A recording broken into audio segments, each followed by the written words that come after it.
Poštovanje. Evo stiglo je na red i hidroizolacija.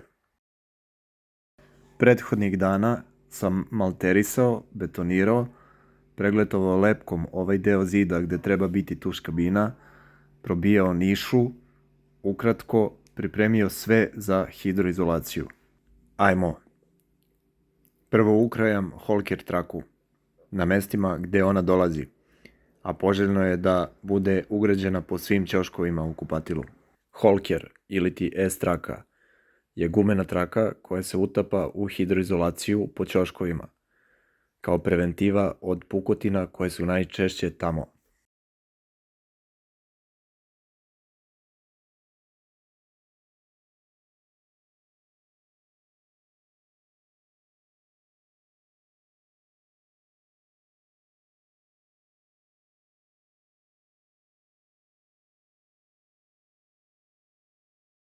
Za postavljanje trake treba biti malo gušće umućena hidroizolacija. Tako gustu izolaciju nanosimo po ćoškovima, slobodno malo deblji sloj, jer se tako lakše i bolje utopi traka, a sav višak istisnemo špaklom. Traku upeglam špaklom vrlo nežno, da je ne oštetim. Vodim računa da lepo legne po uglovima, ne sme biti ikakvih izbočina, koje bi mi kasnije pravile probleme prilikom lepljenja pločica.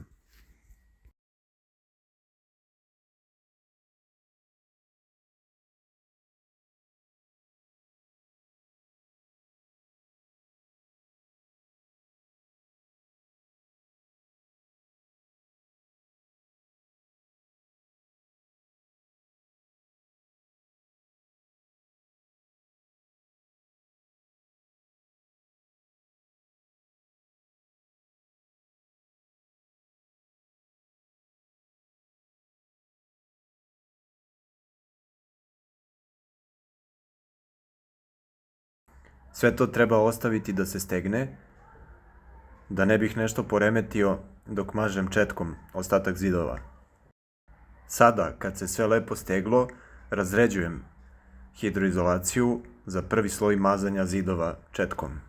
Mažem u svim smerovima i vodim računa da ne ostaju ikakve rupice.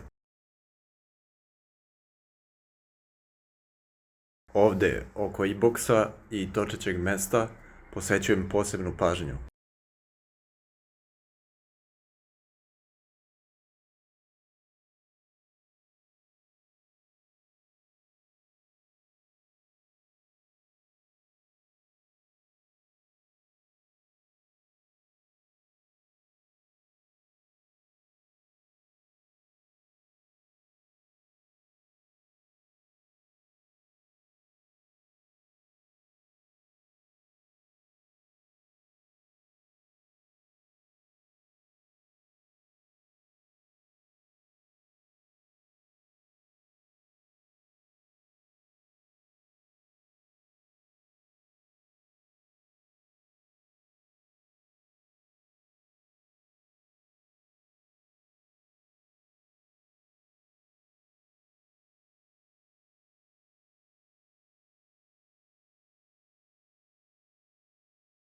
Izborih se sa prvim slojem, premazah ga.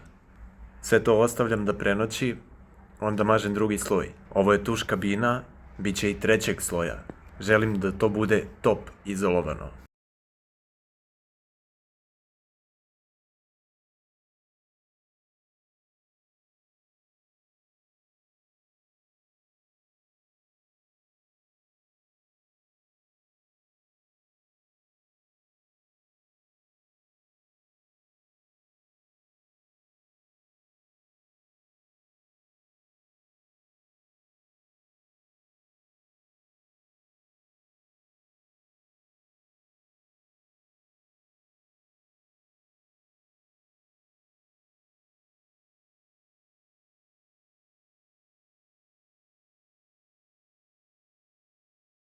Prenoćilo je, sada mažem drugi sloj.